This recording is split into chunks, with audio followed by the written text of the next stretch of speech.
Maurice Kamto avait déjà demandé qu'on déclare la vacance du pouvoir. Aujourd'hui, le Cameroun est en pilotage automatique, avec des hautes instructions, sans vérification, et surtout, des propositions de formation du gouvernement. Ferdinand Gongo est à la manœuvre, recruté donc comme bon lui semble. Et à côté de lui, il peut aussi utiliser d'autres larves, tels que les gens de Dieu Momo, pour pouvoir venir prendre ses opposants qui pourtant nous disaient que Paul Biya était le pire et qu'ils allaient le chasser. Ils ne voient même pas Paul Biya. Mais comment se fait-il que ceux-là disent que Paul Biya est le meilleur candidat? Célestin Diamène nous a donc fait croire, et nous fait croire, que parmi tous les candidats là, qui sont là, Paul Biya est le meilleur candidat. Il doit aller soutenir Paul Biya, il doit aller voter Paul Biya. Célestin Diamène est celui justement qui aussi était avec Maurice Kamto. Accuser ce régime, montrer la cuisse, on cotisait, ils disaient que c'est le régime barbare, que c'est le régime qui tue, c'est le régime qui assassine, c'est un régime de ceci et cela. On a tiré sur lui. Le sang a coulé. Djamène a oublié. Djamène dit déjà que c'est les autres qui sont les talibans. Donc, ce sont les opposants qui sont dangereux. Paul Biya est bien. Il n'a pas vu Paul Biya. Mais il dit qu'il va voter Paul Biya. Comment vous voulez donc que le monde nous prenne au sérieux? D'ailleurs, c'est pour cela que je vous ai montré même un soi-disant prophète qui disait que c'est lui qui sera le futur président du Cameroun. Lorsqu'on est inconsistant, inconscient, le monde ne peut pas nous prendre au sérieux. Et surtout nos opposants. Jeune Afrique a d'ailleurs fait un papier signé François Soudan, où il dit que l'opposition camerounaise est la plus bête d'Afrique. Ça peut paraître insultant. Mais Akere Mouna qui a lu l'article a dit que ce n'est pas tout à fait faux. Regardez les opposants ivoiriens. Ils parlent ensemble. Ils marchent ensemble.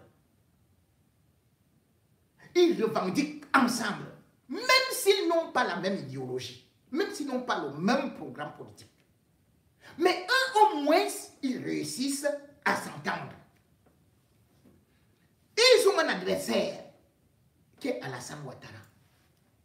Mais regardez notre opposition. Oui, j'ai vu la consternation que ça a pu créer, même auprès de l'actuel président par intérim du MRC, Mamadou Mota, qui a d'ailleurs demandé à François Soudan de présenter les excuses à l'opposition parce qu'elle n'est pas bête. Mais mon frère Mamadou Mota, soyons sérieux. En 2018, on a demandé à l'opposition camerounaise de s'unir. Qui vous a suivi? À part peut-être à Keremouna. Ils ont tous perdu. Mais ils repartent en rang dispersé. Chacun dit que « Oh, je suis le plus bon. Oh, je suis parti pour gagner l'élection. Oh, je suis ceci, cela. » Tu ne vois pas que ces gens-là sont bêtes. Tu échoues avec les mêmes tactiques depuis 92. En 92, où tu as quand même essayé de vaincre, de faire quelque chose, c'est parce qu'il y avait une coalition. On vous demande donc de vous unir. Vous refusez. Et encore qu'en 92, l'opposition camerounaise avait montré qu'elle était bête. Dans la mesure où on a quand même vu que si elle s'unissait, c'est-à-dire que les voix de Bello Boubaki avaient 68 députés, plus le MDR, plus l'UPC, eh bien, le RDPC perdait sa majorité. Mais l'opposition a préféré aller vendre encore, aller se vendre auprès de Biya. Au lieu de prendre le pouvoir. Ce n'est pas bête ça. Les oppositions ont pris les pouvoirs ailleurs. Mais si on se retrouve donc là, avec les Ndjamen, quand vous-même vous voyez Ndjamen, hein mon frère, Mamadou Mouta, donc Ndjamen, qui a fait le tour de toutes les oppositions là, toi-même tu trouves qu'il n'est pas très bête. Quand toi-même tu trouves que là, nous sommes à moins d'un mois d'une élection présidentielle. Les gens vont s'unir, ils vont s'asseoir, ils vont parler, ils reviennent. Chacun part de son côté, il part de son côté. Le peuple est fâché. Ce que François Soudan écrit, c'est ce que pense le peuple camerounais.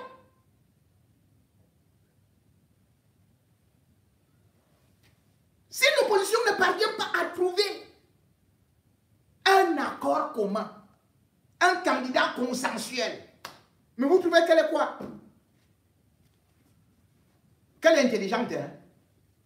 Donc, mon cher Mamadou Mouta, si ton enfant là vient, échoue au même examen pendant 40 ans, il utilise les mêmes méthodes, le même calcul, il échoue de la même façon. Tu vas dire qu'il est intelligent. Hein?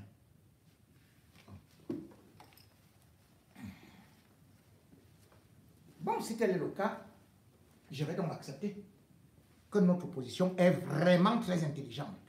Mais entre-temps, regardons, écoutons et analysons ce qui se fait vraiment et ce qui nous déçoit. Parce qu'en même temps, on ne va pas dire que Paul Biya, un vieux président, qui n'a même pas de bilan, qui n'a même pas de bilan, qui n'a même pas à faire, ne serait-ce que une campagne, qui est mort vivant, on ne sait même pas s'il est vivant. Mais, et on ne parvient pas à le gagner, on ne parvient pas à soulever les gens. Ailleurs, l'opposition demande aux gens même de marcher. Est-ce que même notre opposition là, parvient à demander aux Camerounais de se lever? Écoutons, quand on nous dit des choses, il faut qu'on se regarde dans la glace. Qu'on ne dise pas seulement qu'on nous déteste, on nous calomnie, on nous rabaisse, on fait ceci. Nous sommes là, nous disons très intelligents et tout, mais quand même, 42 ans d'échec, 40... Oui, Paul Biya a échoué pendant 43 ans. Mais l'opposition a aussi échoué pendant 43 ans. Il faut l'accepter. Et si on échoue 43 fois, on ne peut pas être l'opposition la plus intelligente d'Afrique. Bien au contraire. Écoutons un peu François Soudan. À la une de Jeune Afrique, le Cameroun, à moins de 2 mois de l'élection présidentielle du 12 octobre, le Cameroun dirigé par le président Paul Biya depuis 1982, Paul Biya, une nouvelle fois candidat à sa propre succession face à une opposition une nouvelle fois divisée. Bonjour François Soudan. Bonjour Catherine. Jeune Afrique pose cette question en une de son prochain numéro. L'opposition au Cameroun est-elle la plus bête d'Afrique? Question pour le moins provocatrice. Et la réponse, elle est simple, Catherine, et elle ressort de la lecture de cet article signé Mathieu Olivier. Sauf à se rassembler derrière une candidature unique, les adversaires de Paul Biya n'ont pratiquement aucune chance de peser dans le cadre d'une élection à un seul tour. Or, on sait que quelles que soient les évolutions, les tractations d'ici au 12 octobre, ils seront face à Biya 11 opposants à voir leur nom figurer dans les bureaux de vote, puisque la liste elle est désormais figée et les bulletins sont imprimés. Alors, une fois de plus au Cameroun, le choc des égaux, le poids des intérêts ont rendu improbable toute perspective d'union.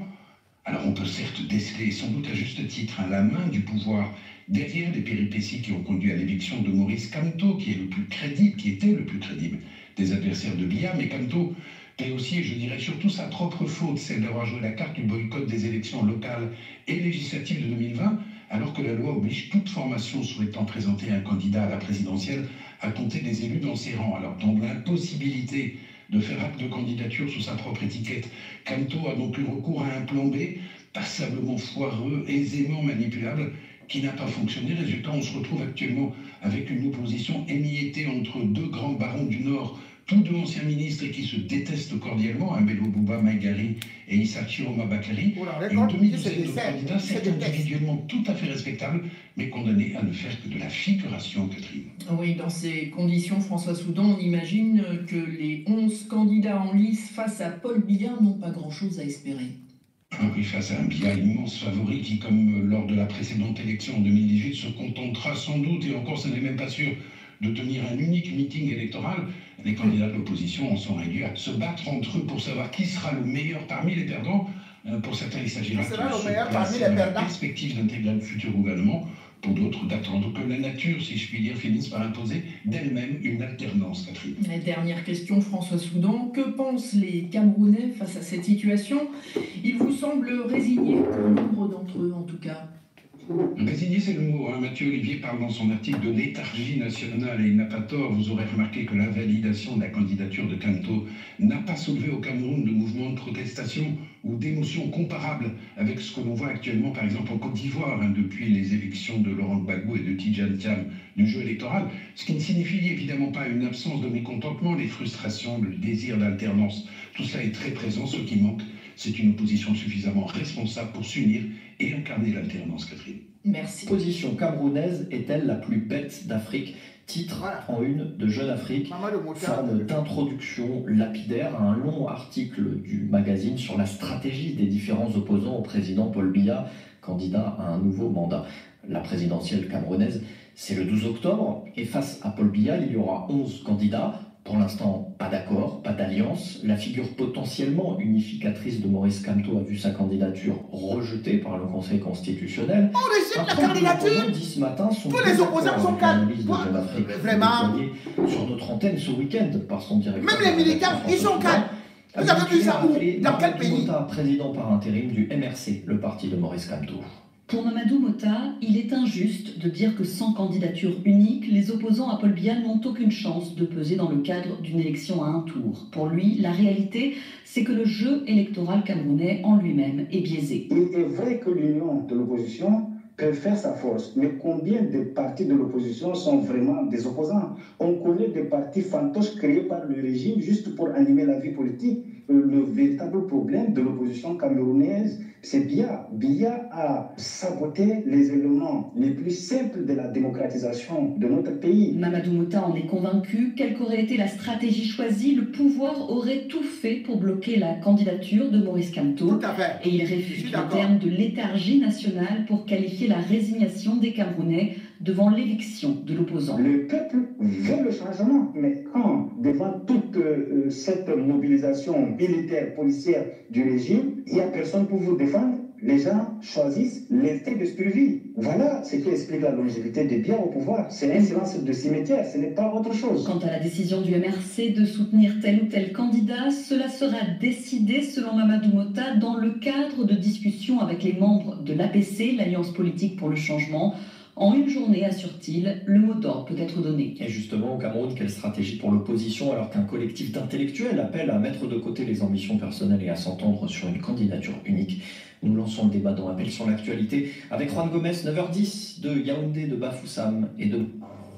Deuxième volet de votre question. Bon, Vous voulez savoir, voilà aussi un futur président. aujourd'hui, il est possible que je me rallie à un autre candidat. Oh, dis-nous, tu vas te rallier.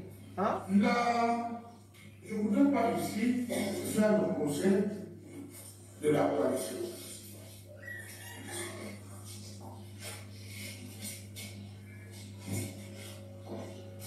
Cette coalition est en marche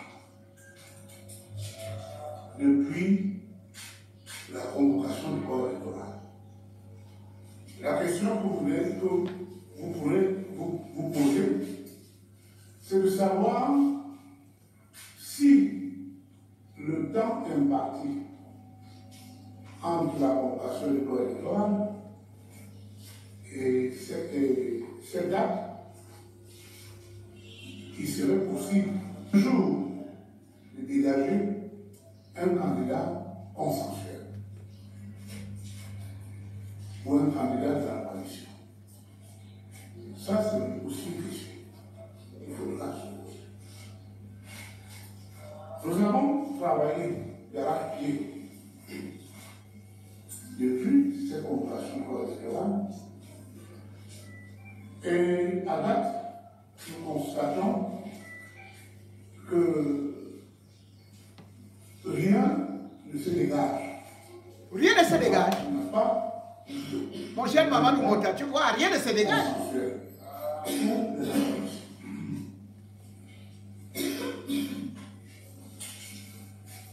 Peut-être, et je crois, c'est le retard accusé par les membres de cette coalition, le retard accusé par ces membres pour annoncer ce problème. Vous savez, la coalition aussi, c'est la familiarité. C'est l'amitié.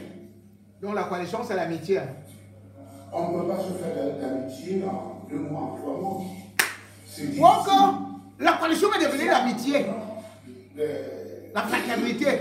L'opposition s'observe. Les gens s'observent. Peut-être.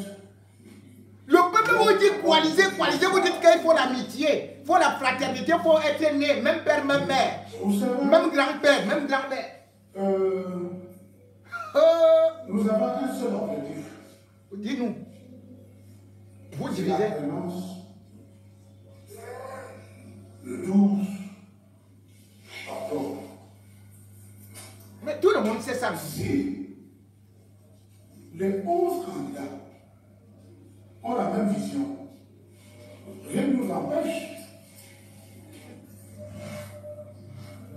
que les 10 se rangent derrière un candidat qui peut renverser la vapeur à cette date. Ça, c'est les motifs de tout, jusqu'à preuve le contraire.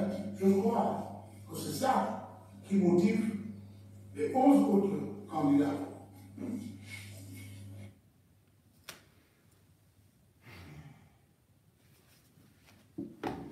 On parle comme ça.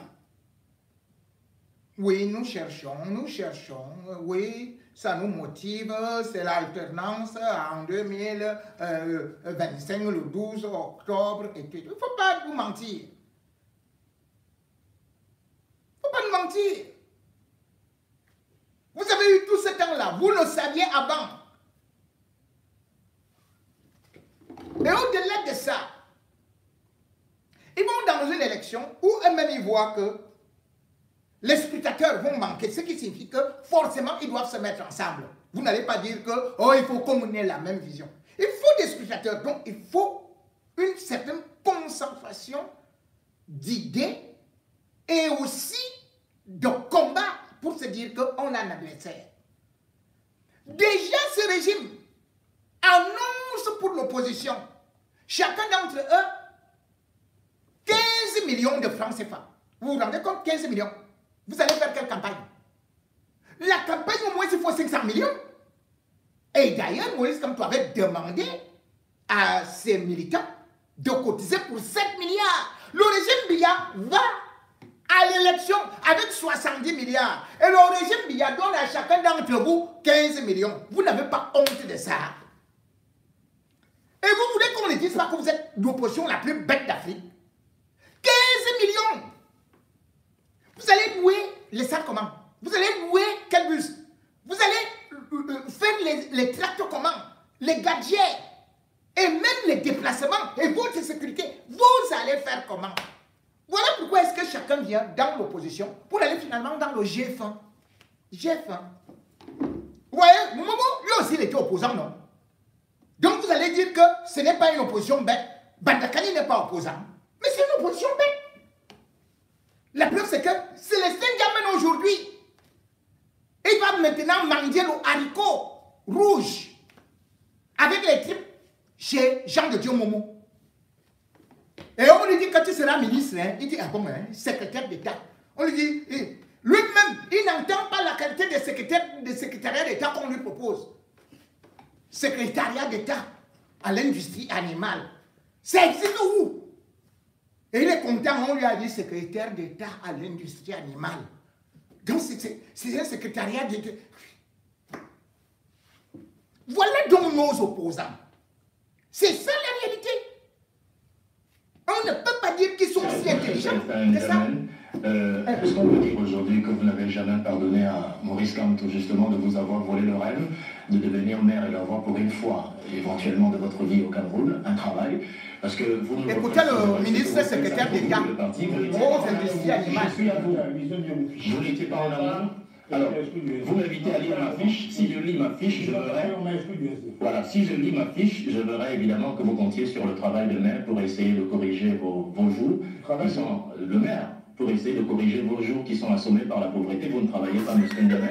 Et depuis que vous êtes de retour au Cameroun, le seul travail peut-être que vous savez faire, et ça, les enquêtes nous l'ont révélé, M. Ndiamène, depuis votre retour au Cameroun, vous n'avez jamais su jouer que le rôle de nounou, pendant que votre petite copine va travailler pour essayer. Non, je suis allé pour remplir le frigo qui est en panne. Alors dites-nous, pourquoi est-ce que vous ne démissionnez pas du MRC, tant il est vrai aujourd'hui que vous êtes totalement et idéologiquement opposé au parti? Monsieur Lungatia, je espérais qu'en venant ici, vous n'avez pas pris un verre de trop. Je ne bois pas. Un verre de trop, je l'espérais. Je ne fume pas. Parce que c'est encore plus grave, parce que c'est vrai qu'il y a un problème assez profond. Donc quand on ne boit pas, on ne fume pas, c'est grave, il y a un problème assez profond que vous demandez aux Camerounais de se fumer. D'abord, vous dites que j'ai été exclu des sièges, c'est une incongruité, je crois que le journaliste le plus basique savait exactement ce qui s'est passé. J'ai démissionné le 18 juillet 2018, vous savez très bien, vous êtes censé le savoir, si vous êtes journaliste. Ensuite, vous allez ramasser les ramassis du Mexique, vous voyez un peu sur Internet, pour dire que je suis frappé par la pauvreté. Est-ce que j'ai l'air d'un homme pauvre, moi? C'est vous qui me donnez à manger? C'est vous qui me mettez le carburant dans ma voiture? Qui vous donne à manger? Vous mettez le carburant en voiture? Et qui vous donne à manger, vous? Secrétaire d'État. Secrétaire d'État. Aux industries animales. C'est la façade. Et je lui ai demandé pourquoi est-ce qu'il ne démissionne pas. Monsieur le Touré, je lui ai demandé pourquoi. On est gouverné par votre président. Non. Il est engagé, c'est sincèrement un passage pour parler de la question. Et à cette question, je lui ai posé la question en définitive. Maintenant que vous avez perdu finalement le rêve de devenir maire, maintenant que vous avez perdu le rêve de devenir maire et d'avoir peut-être un emploi sur le Cameroun, d'avoir un emploi sur le Cameroun, et maintenant que vous êtes totalement idéologiquement opposé au MRC, pourquoi est-ce que vous ne démissionnez pas? Non mais attendez, d'abord une question me semble vraiment ras des pâquerettes, c'est-à-dire vraiment en dessous du dessous. Oui, vous aimez bien les grands mots. Non mais c'est vrai, parce que vous n'êtes même pas au courant que j'ai démissionné du SDF. Je suis bien au courant. Et deuxièmement, vous ramassez des ragots qui traînent un peu partout sur Internet, dès que je suis frappé par la pauvreté. Je n'ai pas d'abord. Je suis un homme pauvre, moi. Vous savez d'où viennent les revenus? Oui. Est-ce que vous pensez que les seules sources de revenus, c'est le salariat? D'où viennent vos revenus? Les plus pauvres de la Terre sont les salariés. D'où viennent vos revenus? Les plus grands riches dans ce monde ne sont pas les salariés, vous savez très bien. Donc il y a une confusion qui est faite dans l'esprit des Africains et des Camerounais en particulier, que pour avoir de l'argent, il faut être salarié. C'est une stupidité. Je suis à mon compte. Je suis très... Voilà, monsieur, c'était là. On va fumer. Voilà, monsieur, c'était quand même les tirades, voilà. Donc, vous le constatez. Je dis, elle m'a dit là. Voilà ça. Voilà un gamin. On vient de bombarder sa cuisse. Et il va soutenir le régime qui a tiré sur lui. Vous allez dire que l'opposition, ce n'est pas bête.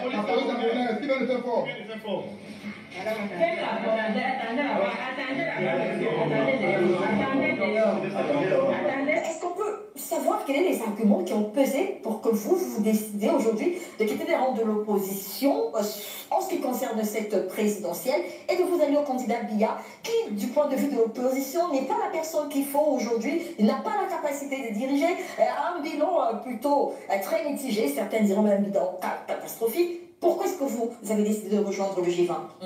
Maintenant, sur mon choix, il faut déjà distinguer l'électeur que je suis, qui choisit un candidat parmi les 12, et le soutien à un parti politique qui a investi ce candidat. Rappelez-vous qu'en 2002, M. François Hollande, qui est du Parti Socialiste, a soutenu, a appelé à voter M. Jacques Chirac face à Jean-Marie Le Pen. Rappelez-vous. Donc, en fonction du contexte du casting, dans le cas du Cameroun, par exemple, il y a 12 candidats. Pour moi, je considère que les 11 candidats de l'opposition, quasiment tous, peut-être moins une personne, ont des liens très profonds, très avancés avec le régime en place. Ça veut dire que pour moi, c'est des faux opposants, au moins 10 sur 11. J'ai la liberté de conscience de choisir le candidat que je veux. Moi, en tant que Félix Saint-Germain, c'est mon droit. Je ne parle pas d'adouber le bilan du président Paul Biya de 43 ans. Je ne parle pas de soutenir le RDPC. Je parle du choix d'un candidat sur 12. C'est ma liberté de choix et c'est ma liberté de conscience. J'estime qu'en termes de capacité, d'expérience, de stabilité et même de paix dont nécessite le pays aujourd'hui, le moins mauvais, c'est M. Paul Biya. Il faut qu'on le dise. Aujourd'hui, vous avez 11 candidats face à Paul Biya. Il y a 2 qui sont anciens ministres, qui ont fait croire au monde entier qu'ils sont des opposants. On est ministre le mardi, on est opposant le mercredi. Et les gens gompent tout et n'importe quoi. Non, ça ne se passe pas comme ça. Et puis, ils avaient le pouvoir en tant que ministre. Ils pouvaient donc sauver l'opposition. Ils pouvaient sauver le peuple.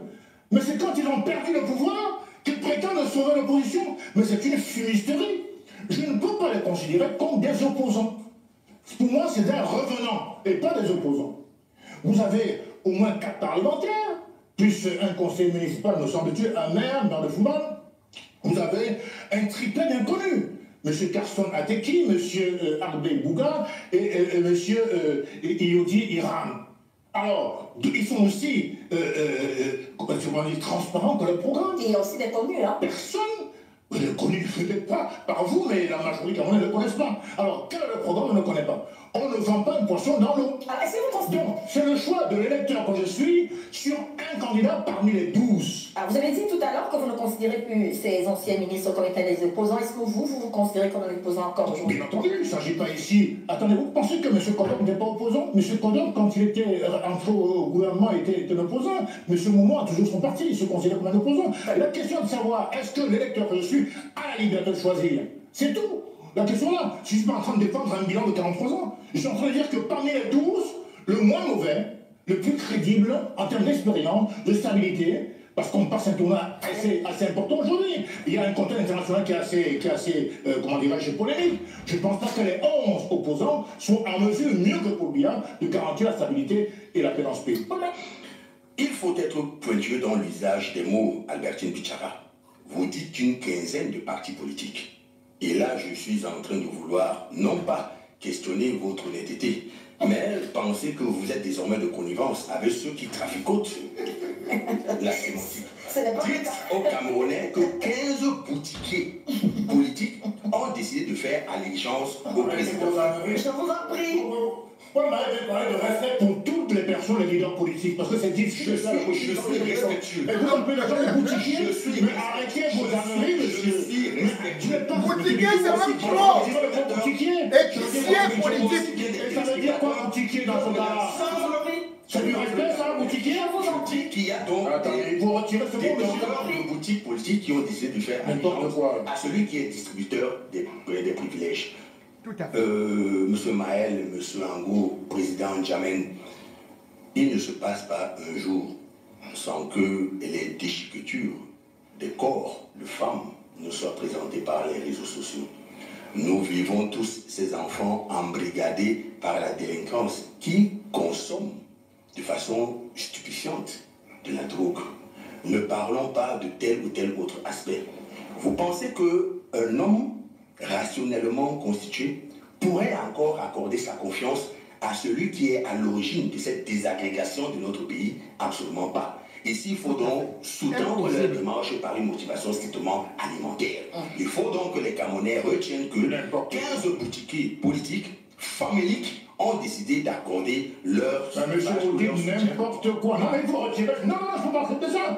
Vous traitez les gens. Ils parlent du jeune homme, je crois qu'ils parlent du jeune homme. Vous allez répondre. Oui. Ne vous inquiétez pas. Vous laissez terminer. Vous regardez les choses. Vous allez terminer. Je ne peux pas laisser les propos comme ça inacceptables. Non, non, non. Non, ce conglomérat de pseudo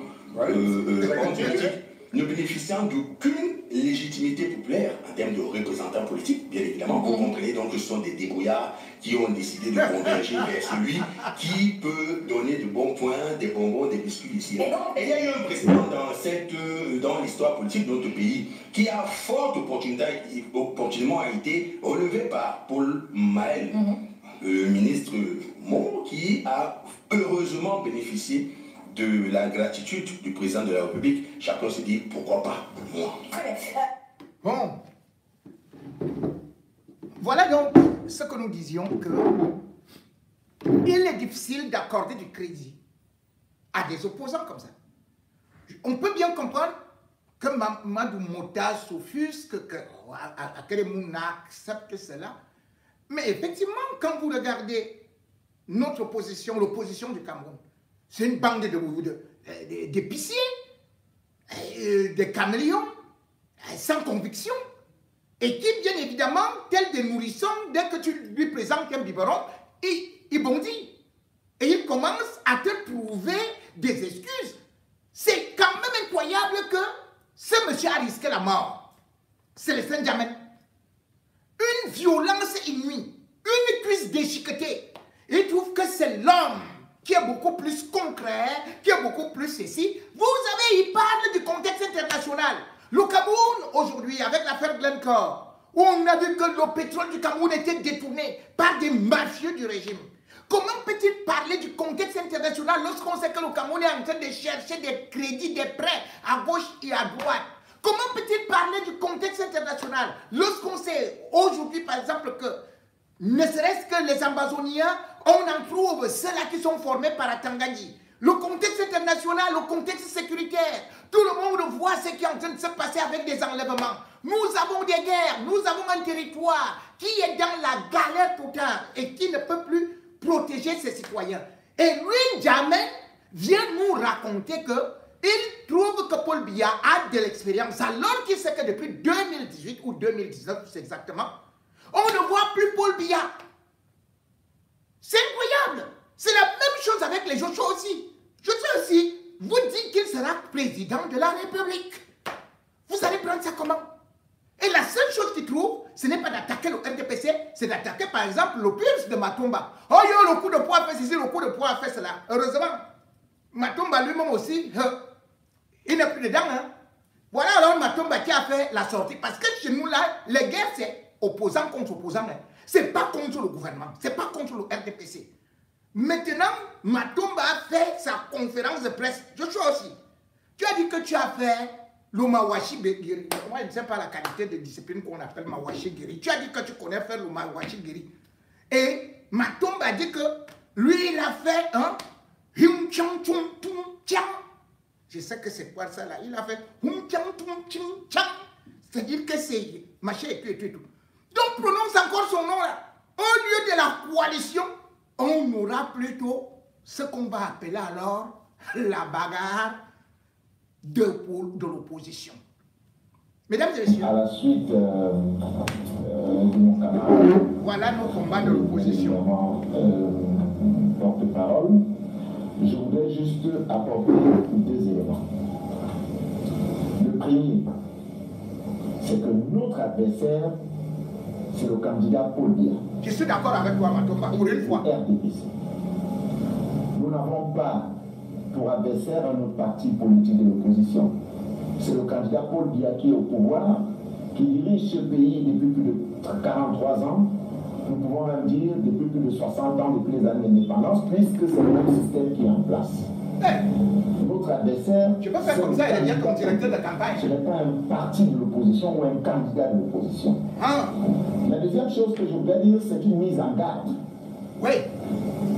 contre le SDF et son candidat. S'ils n'ont pas pour adversaire le RDPC, nous avons pour adversaire le RDPC et Paul Biya. S'ils ont pour adversaire les partis politiques de l'opposition ou encore le PURS et son candidat, qu'ils sachent que ça va se gâter. Nous leur répondrons si nécessité s'impose. Il faudra que ce soit clair. Il y a une plateforme pour la recherche d'un candidat consensuel auquel nous prenons part. Ils ont estimé, eux, qu'ils n'ont pas besoin de s'associer aux autres partis politiques. Alors, qu'ils restent dans leur coin et qu'ils continuent leur travail sans s'attaquer à notre candidature. Je crois savoir que depuis que le SDF est SDF, je n'ai pas souvenance d'avoir entendu une seule fois le PURS attaquer ce parti ou attaquer un parti de l'opposition. Parce que notre adversaire est connu.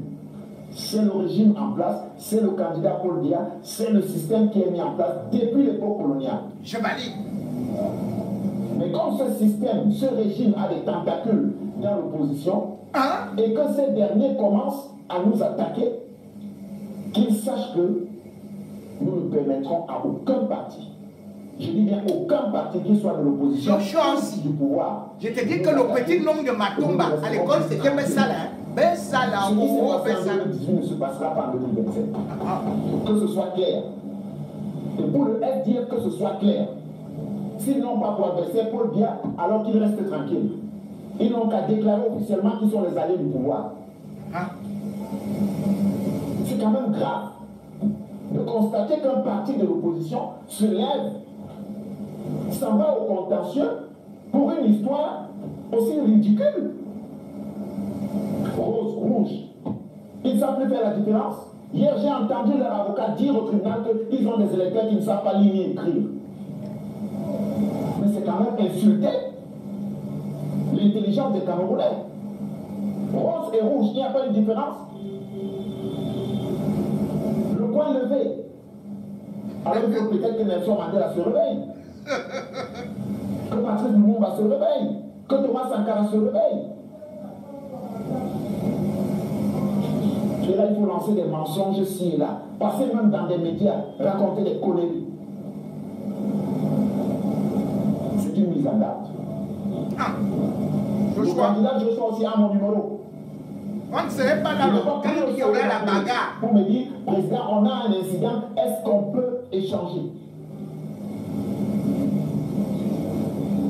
Parce qu'en réalité, leur adversaire, ce n'est pas le RDPC. Il faut fragiliser les forces de l'opposition. Il faut fragiliser les candidatures. Mais nous disons, nous n'entrerons pas en guerre avec eux. Nous nous réservons le droit de les attaquer où ce sera nécessaire. Notre adversaire est connu. Il y a le régime, il y a le candidat Paul Biya, il y a le système qui est mis en place depuis l'époque coloniale. Alors, qu'un parti se lève et commence dans une sorte de diffamation et des attaques personnelles, nous répondrons à cela. Je vous remercie. Bon, je vous remercie également, Monsieur Matomba. Vous avez bien parlé. Vous savez que quand c'est bon, je dis. Quand ce n'est pas bon, n'est-ce pas que je peux aussi? Je le dis.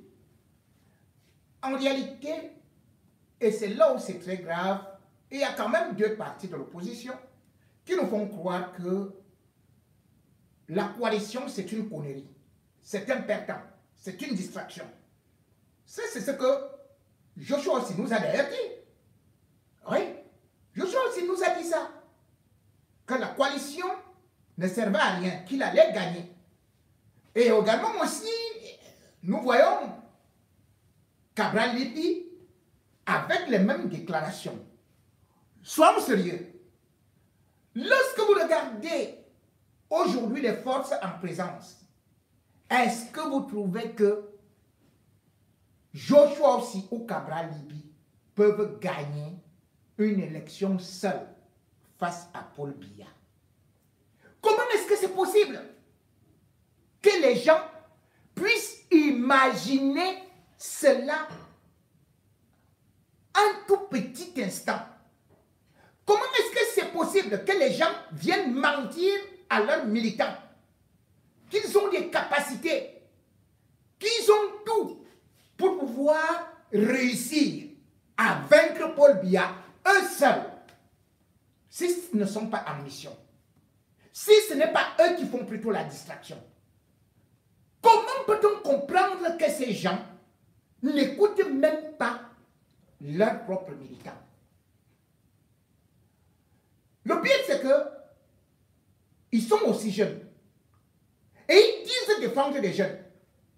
Comment peut-on défendre des jeunes qui pourtant vous demandent de mettre des chances de votre côté pour pouvoir espérer vaincre les dinosaures du RDPC? Vous dites non, nous ne pouvons pas le faire, nous allons gagner. Regardez donc ce qui se passe avec Cabral Libye.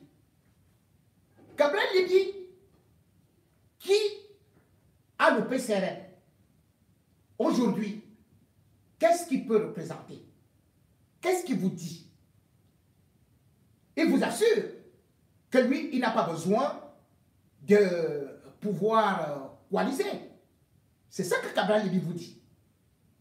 Mais la réalité aujourd'hui, que pèse donc Cabral Libye lorsque vous regardez vraiment ce qui est en train de se passer en ce moment?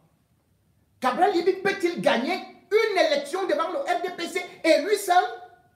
Comment les gens continuent à croire que Cabral Libye est sincère? Comment les gens continuent à croire que Cabral Libye est le plus populaire, est le plus beau, le plus intelligent, le plus éloquent, et que lui, il a dit qu'il ne veut pas être avec les gens qui ont déjà travaillé avec le gouvernement, et que lui, il est capable de pouvoir vaincre Paul Biya? Faisons-lui confiance. Mais le problème est que, on peut dire qu'on fait cette confiance, oui, à Cabral Libye. Mais lorsqu'on regarde les forces en présence, on se rend donc compte que juste à côté, vous avez par exemple 380 communes du Cameroun. Sur les 380 communes, le PCRN a combien?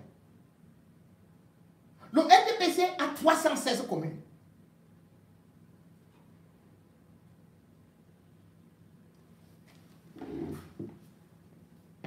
Vous allez faire comment? Supposons que l'UNDP, prenons même maximum 14. Vous êtes là avec 7, 4 pour le SDF, mais vous osez croire que vous allez gagner. Et le pire, c'est que pendant qu'ils sont en train de dire ça, rien que le RDPC, ils viennent de perdre combien? Enfin, je ne regarde même pas le RDPC, le PCRN. Ils viennent de perdre le secrétaire général de la Damawa. Et il y a des militants qui démissionnent en cascade. Ils n'ont pas de bilan, ils n'ont rien. Et c'est eux qui se font plus importants, disant comment est-ce qu'ils vont gagner. Mais non. Non, non, non, non, non. Cela veut donc tout simplement dire que le peuple camerounais doit sanctionner ces partis qui sont en train de jouer pour le RDPC. Le peuple camerounais, je le dis bien, ceux qui ne veulent pas coaliser, sanctionnez-les. Ne faites plus confiance à ceux-là. Et d'ailleurs, à l'époque, ils vous disaient, oh, nous sommes ceci, les partis des jeunes, nous voulons faire le changement. Nous voulons... Non, non, non, non, non. Ils ne veulent pas. Ils travaillent pour le RDPC. Il faut qu'on soit clair là-dessus. Il faut qu'on soit clair là-dessus.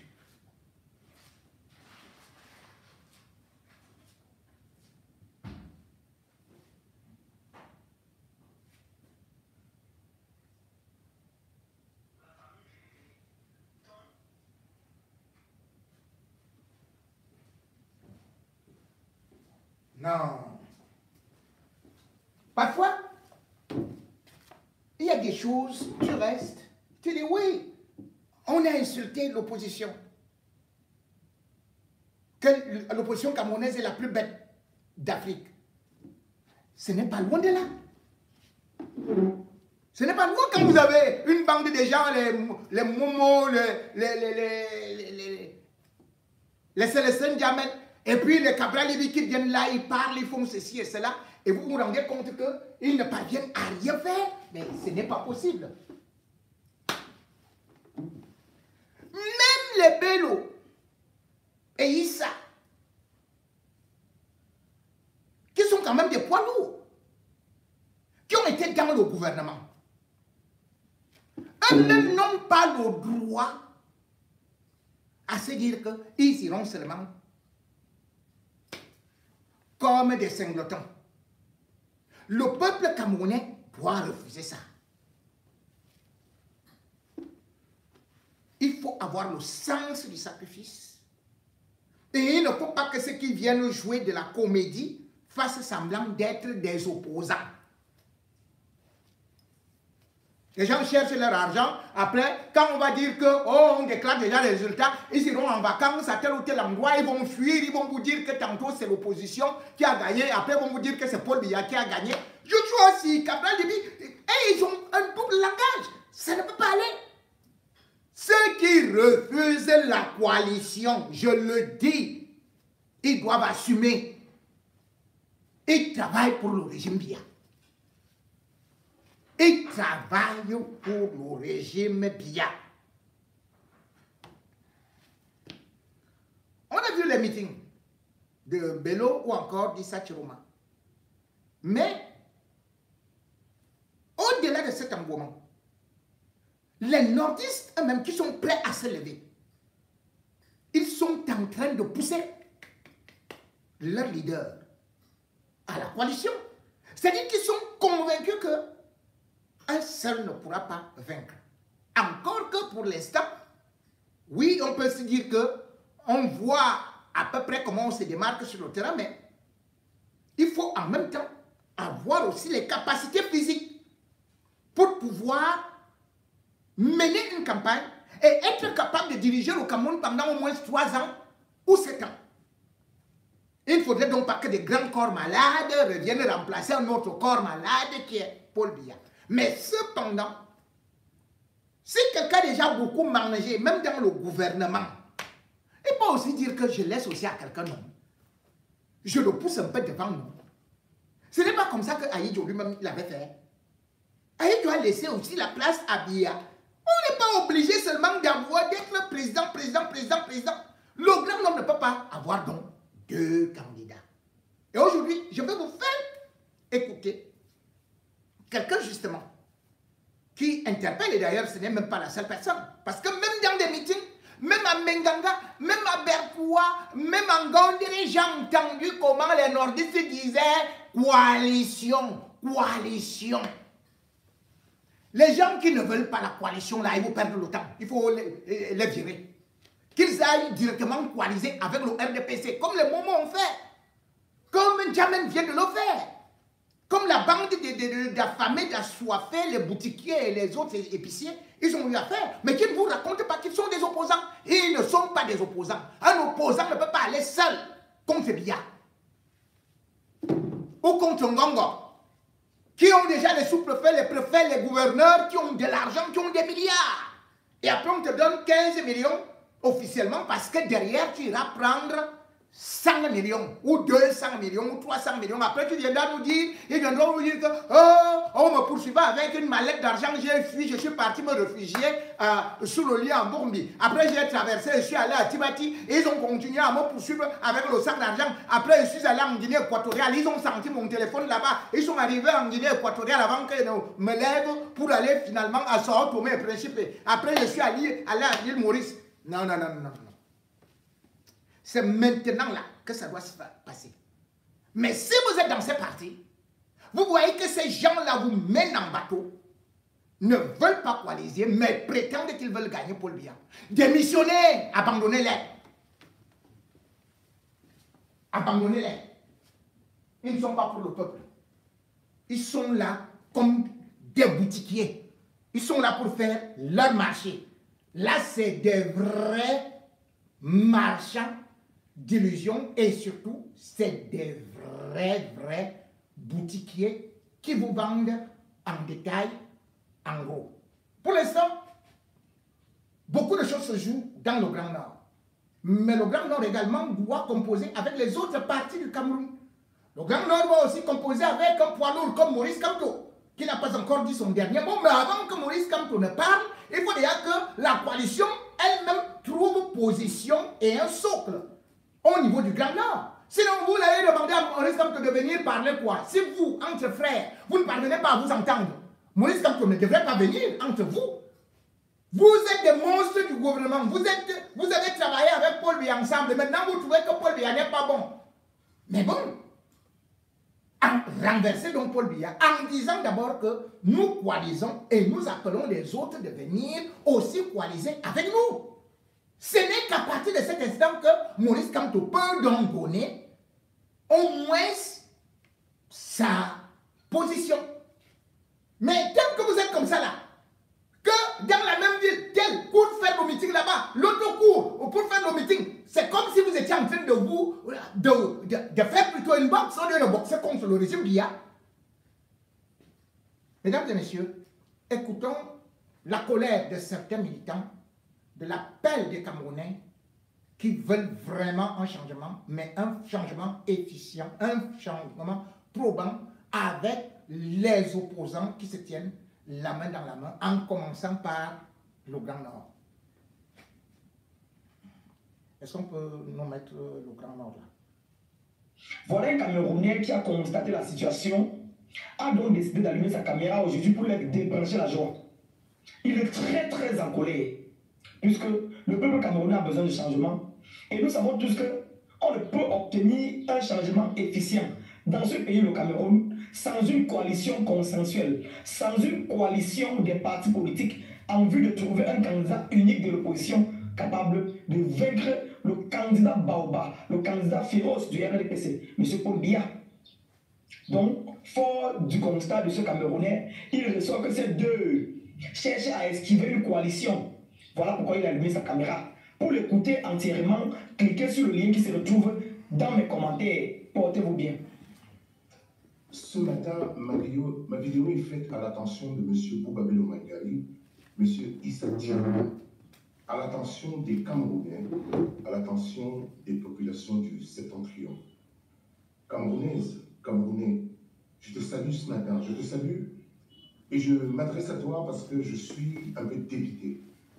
Je suis dépité par l'attitude de ces deux personnes qui se considèrent comme des personnalités politiques, alors qu'en réalité, elles ne sont que deux petites. Qu'est-ce qui se passe? Qu'est-ce qui s'est passé?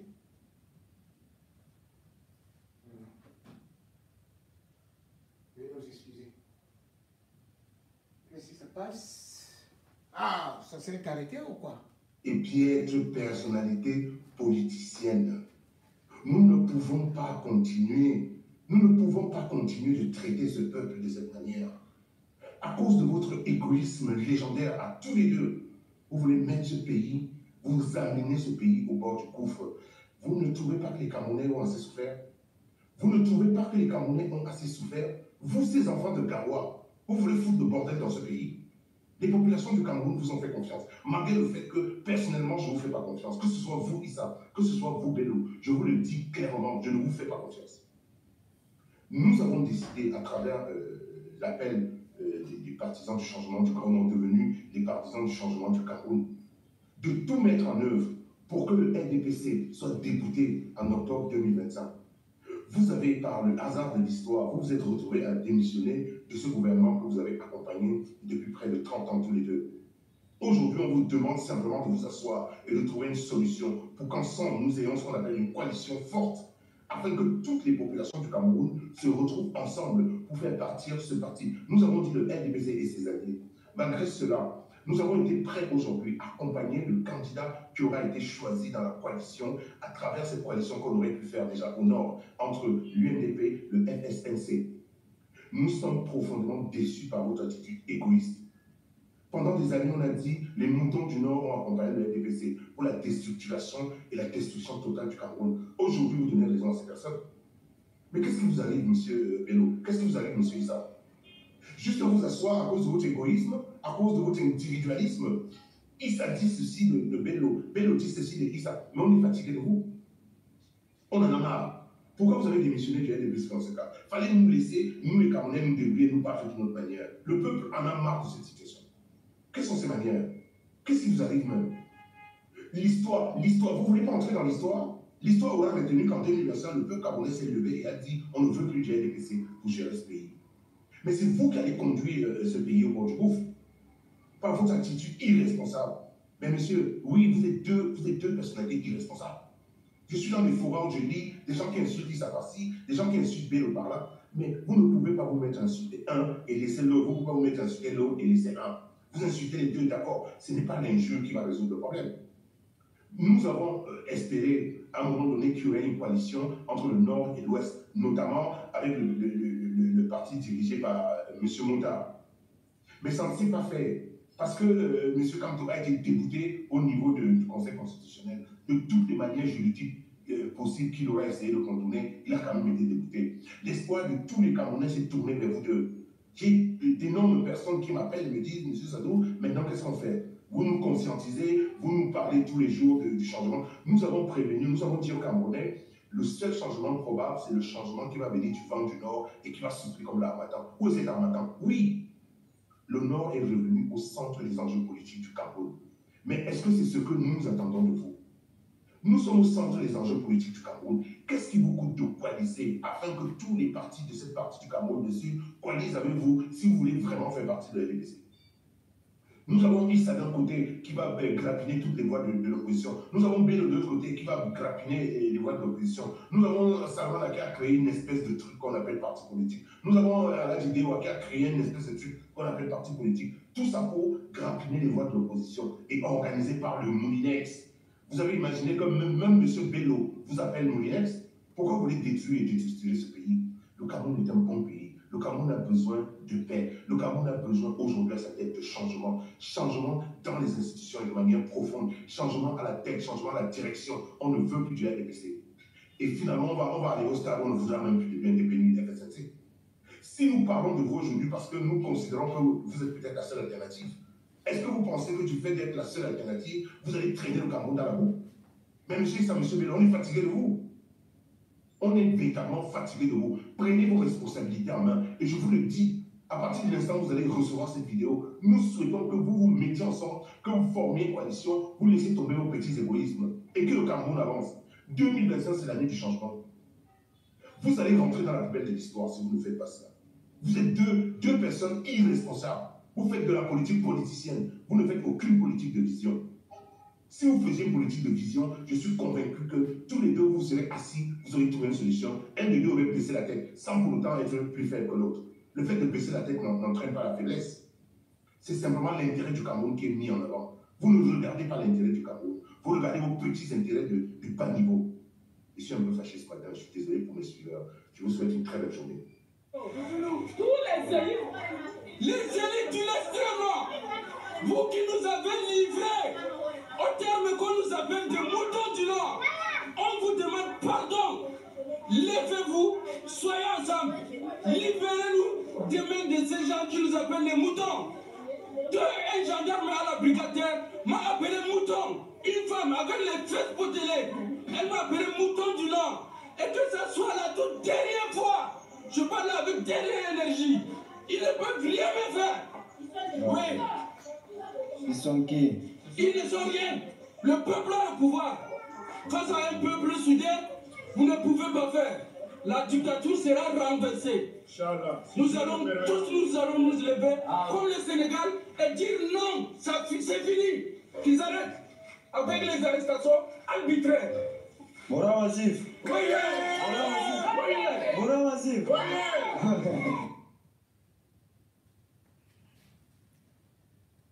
Mesdames et messieurs,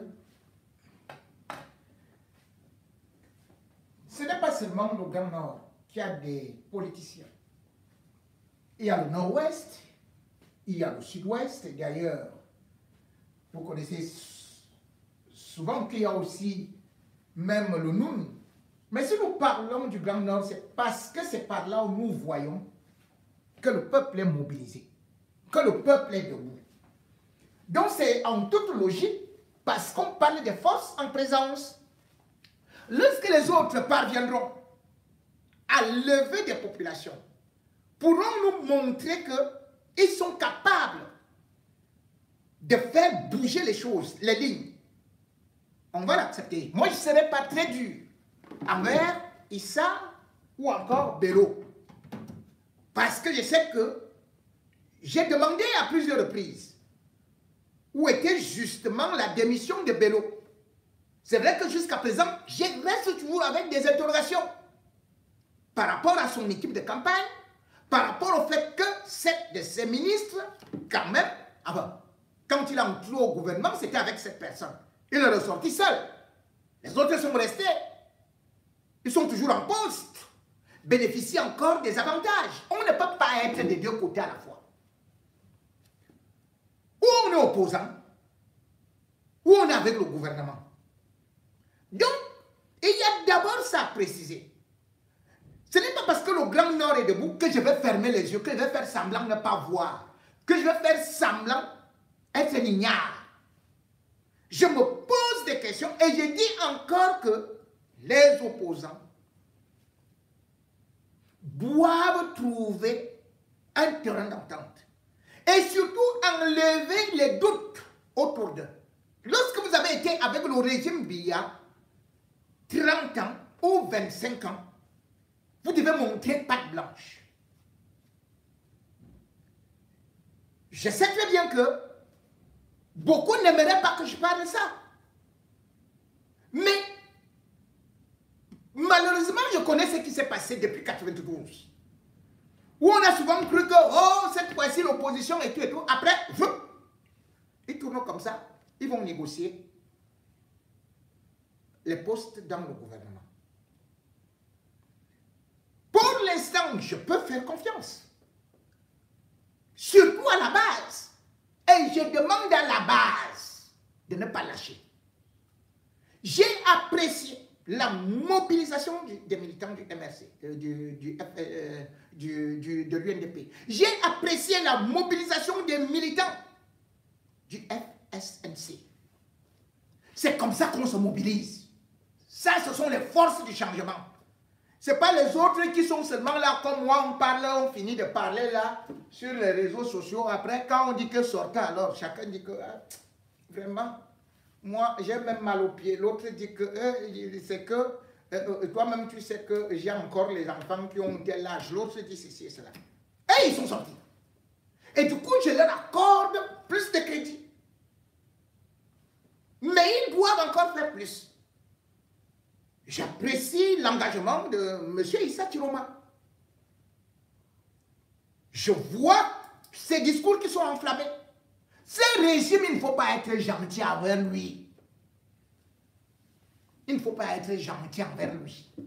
J'attends le vrai bilan. Quand M. Bello Bouba ira au meeting, qu'il ne nous dise plus que le régime Biya a apporté la paix, il y a la stabilité, il y a zéro paix. Voilà tout l'extrême nord qui est déstabilisé. Avec le Boko Haram, avec toute la pauvreté, avec tout ceci et cela. Il faut faire des discours percutants et surtout suivre le mouvement de vos peuples. Le peuple du Nord, comme ce jeune disait, ce ne sont pas des moutons. C'est des gens patients, mais surtout conscients aussi de leur avenir. Ils savent ce qu'il leur faut. Et ils savent qu'ils sont prêts à entrer dans le choc. Vous avez entendu ce qu'ils ont dit? Comme au Sénégal. Quand Maurice Kamto parlait du Sénégal, certains ont dit que oh yo, il veut y avoir 50 morts et tout, et tout, et tout. Là, ce sont les jeunes eux-mêmes qui vont dire, qui ont dit que ils vont faire comme au Sénégal. Et pour cela, il faut donc des leaders qui, lorsqu'ils sont déjà supportés, lorsqu'ils sont portés, qu'ils sachent que c'est un peuple qui est capable de les défendre. Je peux regretter parfois que Maurice Kamto ait souvent été au choc et que parfois, il se retrouve là, vous entendez que oh, 10 mois de prison. Tout le monde est chez lui, tout le monde mange sa part de nourriture. Mais vous croyez que ce que j'ai vu là, que Atanganji peut aller arrêter Issa Chiroma ou Benova, les gars là, ils vont sortir. Oui, j'ai vu d'autres dire, parfois, que pourquoi je ne me lance pas Cabral Libye. Je lui ai donné toutes les possibilités de se rattraper et de montrer qu'il veut un vrai changement.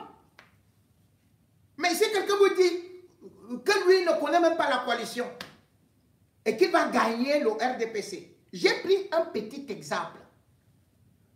Que voilà le RDPC qui contrôle 316 mairies. Et pendant ce temps, toi, tu as 7 mairies. Et tu perds même encore. C'est-à-dire que là où il avait une certaine petite base, à l'extrême nord, à la Damawa, vous entendez que, oh, voilà le secrétaire national qui a démissionné. Vous entendez que, voilà tel nombre de listes qui démissionnent. Vous entendez que, voilà, il y a par exemple celui-ci, le conseiller municipal PCRN de la commune de Menganga, Pierre Abou. On m'écrit qu'il a démissionné. On me dit que Ngo Lindjek, qui est deuxième adjointe au maire de la commune de Mosondo, même dans l'Oignon Ekele, a démissionné. Donc, au moment où vous devez avoir des gens, c'est là où les gens démissionnent. Et vous vous dites quand même que vous pouvez être président, alors que dans votre propre camp, c'est la débandade. Non. Donc c'est pour ça que je suis dans la logique.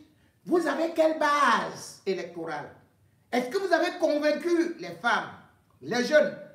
Si c'est maintenant, à quelques 2-3 semaines de l'élection présidentielle, que je vois des gens aller dans des marchés. Donc, c'est maintenant que vous découvrez qu'il y a les marchés au Cameroun. C'est maintenant que je vois des gens aller découvrir que l'état des routes est terrible, est gravissime, est complètement détérioré. Mais vous étiez où? À quel moment vous allez communiquer? À quel moment vous allez convaincre? Vous voulez devenir président seul comme ça là. Vous levez, vous dites, vous levez, vous dites, vous mentez aux gens. Même dans vos villages. Ils peuvent s'imaginer que vous pouvez être président. Non, vous nous perdez le temps. Vous nous perdez le temps. Et moi, je ne perds pas le temps. Oh, c'est le tel type. C'est tel qui est cohérent. Voilà ce que les gars du PCRN m'écrivent. Oh, Cabral, il est cohérent. Il est cohérent avec quoi? Il est cohérent avec quoi? Quelqu'un dit que Paul Biya a gagné. Après, il dit que c'est lui-même qui a gagné. Après, il dit que c'est un candidat de l'opposition. Dites-moi, où est la cohérence? Où est la cohérence? Où est la cohérence que vous voulez que moi, je suis assis ici? Et quelqu'un au Cameroun dit qu'il a confiance au Conseil constitutionnel. Depuis quand? Le Conseil constitutionnel peut être déclaré gagnant, vainqueur, alors que tous les membres sont du RDPC. Pourquoi tu dis que j'ai confiance? Si je présente mais ceci et cela, et ils vont me déclarer vainqueur. Hey! Vous nous prenez comme des oiseaux. Et vous voulez que j'applaudisse ça? Je vais dire, mais arrêtez! Arrêtez le théâtre, arrêtez de distraire les Camerounais. Arrêtez de perdre le temps aux Camerounais. Si vous faites votre Ndjandi, faites-le. Mais ne mettez pas Jipo de Mingono pour qu'il supporte des conneries passéistes. Je ne peux pas. C'est pas logique. Vous allez me dire que quelqu'un est cohérent. Il est cohérent, mais il est quand même dans le bureau de l'Assemblée nationale du RDPC. Il a fait comment pour être élu?